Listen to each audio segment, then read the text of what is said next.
जो भी हमारे प्यारे प्यारे बालक बालिका व्याकरण को पढ़ना चाहते हैं, हिंदी के व्याकरण को, हिंदी का व्याकरण आज आपको हम पढ़ाएंगे। भाषा के प्रकार। भाषा जो है भाष धातु से बना है, ध्यान दीजिएगा। भाषा भाष धातु से बना है, भाष धातु से बना है। और भाषा के विभिन्न प्रकार, जब हम भाषा के विभिन्न प्रकार को जानेंगे उसके बाद ही हम व्याकरण में प्रवेश कर सकते हैं। मौखिक भाषा। मौखिक भाषा का मतलब होता है यारे जो मनुष्य एक सामाजिक प्राणी है और अपने मौखिक रूप से भाषा का आदान प्रदान करता है। जो यहाँ पर हमने लिया है ओरल लैंग्वेज, ध्यान दीजिएगा। मौखिक भाषा, भाषा भाष धातु से बना है। जो हमारी हिंदी है उसकी लिपि हमारी देवनागरी है, ध्यान दीजिएगा। जो हमारी हिंदी भाषा है उसकी लिपि क्या है? देवनागरी।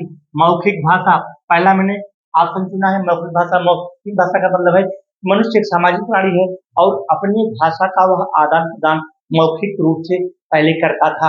उसके बाद फिर हमारी आ गई लिखित भाषा। लिखित भाषा का मतलब रिटेन लैंग्वेज। हम अपनी भाषा को लिख करके किस प्रकार से हम उसको एक दूसरे के लोगों तक, एक दूसरे के बीच में किस प्रकार से हम अपनी भाषा को लिखित रूप में पहुंचा सकते हैं मेरे प्यारे। उस प्रकार से फिर मौखिक भाषा के बाद हमारी लिखित भाषा का प्रचार प्रसार शुरू हुआ।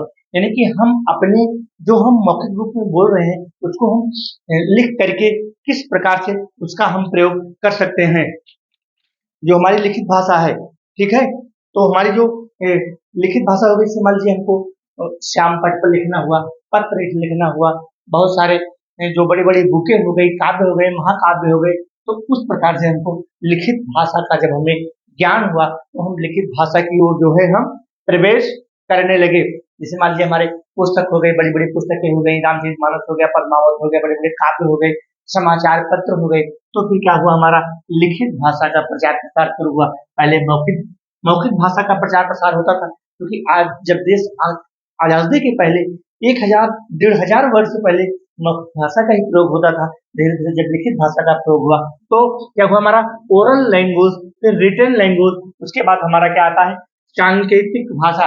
यानी कि संकेत के माध्यम से किस प्रकार से हम संकेत के माध्यम से भाषा का प्रयोग करते हैं मेरे प्यारे। जैसे हमारा यातायात के साधन में वहां पर हरी लाइन होती है, ब्लू लाइन होती है, रेड लाइन होती है, और उस लाइट के माध्यम से ही हम अपने यातायात को कंट्रोल करते हैं, एक स्थान से दूसरे स्थान को हम पार करते हैं। और उसके बाद जो हमारे गति और होते हैं उसको भी हम संकेत से जो हमारी ट्रेन हो गई जा रही है, अगर लाल झंडी कोई ट्रेन के आगे दिखा दे तो आज भी ट्रेन रुक जाती है। तो गति और यानी कि ट्रेन की गति को उसने अवरोध उत्पन्न कर दिया, ट्रेन की गति को उसने रोक दिया। कौन रोक दिया? सांकेतिक भाषा। यानी कि संकेत दे रहा है कि आगे कोई खतरा है भाई, गाड़ी लेकर के रुक जाओ। लाल झंडी लेकर के अगर कोई ट्रेन के आगे दौड़ना स्टार्ट कर दे, ट्रेन के आगे कोई दौड़ना प्रारंभ कर दे, तो वो सांकेतिक भाषा का ही रूप होता है मेरे प्यारे, इस प्रकार से। और ये जो हमारी चौथी हो गई हमारी मातृभाषा, जिसको हम मदर टंग कहते हैं, जो यानी कि जो हमारा ये क्या है, ये मदर टंग, यहाँ से हमारा लगभग व्याकरण शुरू होता है। जब बच्चा पैदा होता है तो अपने माता पिता, अपने परिवार से ही मदर टंग को सीखता है। टंग का मतलब होता है जीभ के माध्यम से, जो जो रहन सहन खान पीन, जो बोली भाषा एक परिवार की होती है, यहाँ से बच्चा, यहाँ से जो बालक होता है वो व्याकरण को, वह भाषा को सीखना प्रारंभ कर देता है। और हमारा आ गया अगला है नेशनल लैंग्वेज, राष्ट्रभाषा। राष्ट्रभाषा का मतलब होता है जिसे हमारी अंग्रेजी एक राष्ट्रभाषा है। अंग्रेजी क्या है? हमारी एक राष्ट्रभाषा है। हर पूरे विश्व में एक ही भाषा का प्रयोग होता है, वो हमारी क्या है? अंग्रेजी। और जो हमारी हिंदी है, या हिंदी हमारी राजभाषा है, या कुछ प्रदेशों में तो बहुतायत से बोली जाती है। जो हिंदी हमारी है वह राजभाषा का इसको दर्जा प्राप्त हुआ है। कुछ प्रदेशों में, लगभग 7 से 8 प्रदेशों में बहुतायत मात्रा में बोली जाती है, और अन्य प्रदेशों में इसकी लिपि, इसकी भाषा अलग अलग है। तो अंग्रेजी हमारी क्या है? राष्ट्रभाषा। हिंदी हमारी क्या है? राजभाषा है। और हमारा जो 7वां नंबर है, यहाँ पर आ जाता है मेरे प्यारे, क्या आता है? व्याकरण, ग्रामर, जिसको हम अंग्रेजी में ग्रामर पढ़ते हैं और हिंदी में हम इसको व्याकरण बोलते हैं। जो हमारी राष्ट्रभाषा है, जो हमारी राजभाषा है, राजभाषा में हमारी आ जाती है जो हमारी राजभाषा है, इसमें बोली है, लिपि है, ये भी आ जाती है। बोली क्या है? इस प्रकार से जैसे हमारी मैथिली बोली हो गई, बघेली हो गई, भोजपुरी हो गई, अवधी हो गई, इस प्रकार से जो हमारी लिपि हमारी क्या है? हमारी देवनागरी लिपि है मेरे प्यारे। कौन सी लिपि? हमारी हिंदी भाषा की हमारी देवनागरी लिपि है।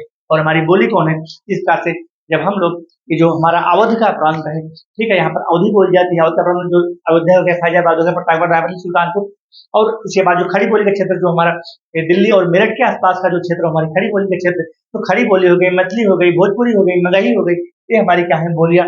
और राजभाषा में हमारी कई प्रकार की बोलियों का प्रयोग होता है राजभाषा में, लेकिन जो हमारी राष्ट्रभाषा है, एक भाषा है, एक देश एक भाषा, इंटरनेशनल भाषा जिसको हम कहते हैं, अंग्रेजी इंटरनेशनल भाषा है, राष्ट्रभाषा है, लेकिन हिंदी हमारी क्या है, राजभाषा है, क्योंकि हिंदी में हमारी कई कुछ बोलियों को मिला करके एक क्षेत्र बनता है और उस क्षेत्र से ही जो बोली का विकास होता है। तो इस प्रकार से हमारा जो 7वां पॉइंट है अरे वो हमारा आ जाता है ग्रामर, जिसको हम पढ़ते हैं व्याकरण।